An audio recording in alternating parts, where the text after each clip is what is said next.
Have you ever wondered why children do not look exactly like their parents, or why some siblings look so different from each other? The answer lies in the process of meiosis, which generates the gametes for reproduction. Meiosis is the process by which haploid cells are produced from a diploid cell. For this to occur, the chromosomes must be correctly sorted and distributed in a manner to create genetically unique cells with half the number of chromosomes as the original cell. Meiosis occurs in special cells called germ cells within the gonads of males and females. For the successful reduction in the number of chromosomes to occur in the new haploid daughter cells, 2 rounds of divisions are necessary. These divisions are termed meiosis I and meiosis II. Although the processes of mitosis and meiosis look similar, there are a few major differences. One obvious difference is that mitosis results in 2 diploid daughter cells, and meiosis results in 4 haploid cells. As in mitosis, meiosis begins after a cell has successfully completed the G1, S, and G2 stages of interphase. During the S phase of interphase, the DNA is replicated, producing 2 copies of each chromosome called sister chromatids. The paired centrioles in the cytoplasm duplicate and begin extending microtubules that will form the meiotic spindle. Sister chromatids remain attached at the centromere and condense as the cell enters prophase I of meiosis. Up to this point, the cell looks similar to mitosis, but 2 events occur in meiosis that do not occur in mitosis and lead to genetic diversity. The first event occurs during prophase I, when homologous pairs of sister chromatids lie side by side in a process called synapsis, forming a tetrad or bivalent. The homologous chromosomes share similar, but not necessarily identical genes.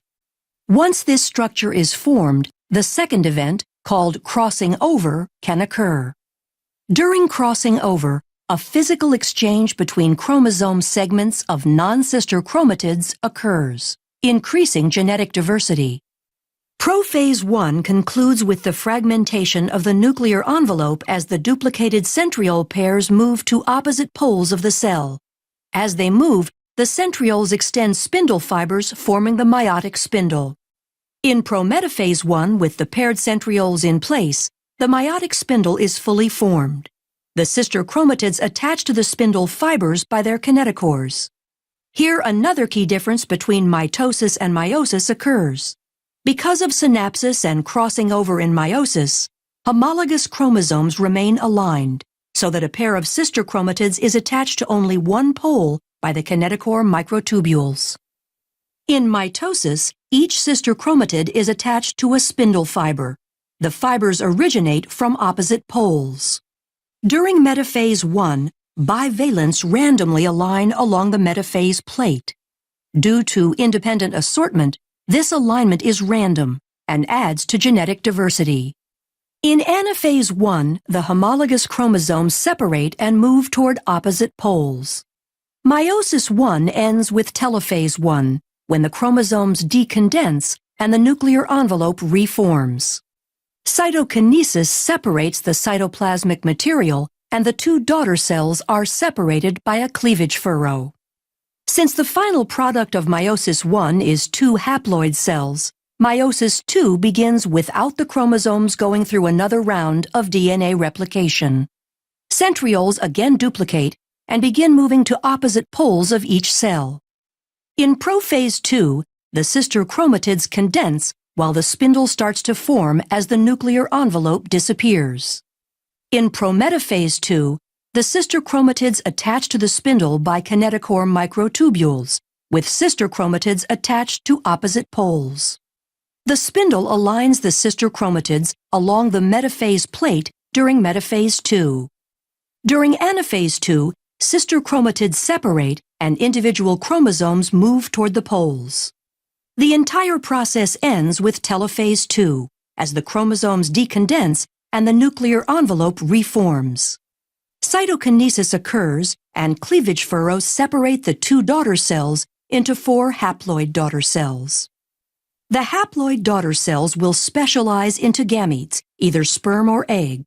These fuse in fertilization to form a zygote, which will grow into a child. The child receives half its chromosomes from its mother and half from its father. Because men and women produce millions of gametes, and the selection of gametes in fertilization is random, this contributes to genetic diversity. This explains why a child isn't identical to either parent. But why aren't siblings identical? The diversity comes from several sources. In prophase 1, non-sister chromatids can exchange DNA through crossing over, increasing the genetic diversity of individual chromatids. In addition to crossing over, in metaphase 1, the pairs of homologous chromosomes align independently along the metaphase plate and sort independently into the daughter cells. This process, called independent assortment, produces 4 genetically distinct haploid gametes. As the total number of chromosomes increases in an organism, the number of genetically distinct gametes increases by 2 to the nth power. This means an organism with n equals 3 can produce 8 unique gametes. For humans where n equals 23, there are 2 to the 23rd power unique gametes formed, or over 1 million different possible combinations. The combination of independent assortment, crossing over, and the random pairing of gametes during sexual reproduction increases genetic diversity and explains why a child will not look exactly like his or her parents or siblings.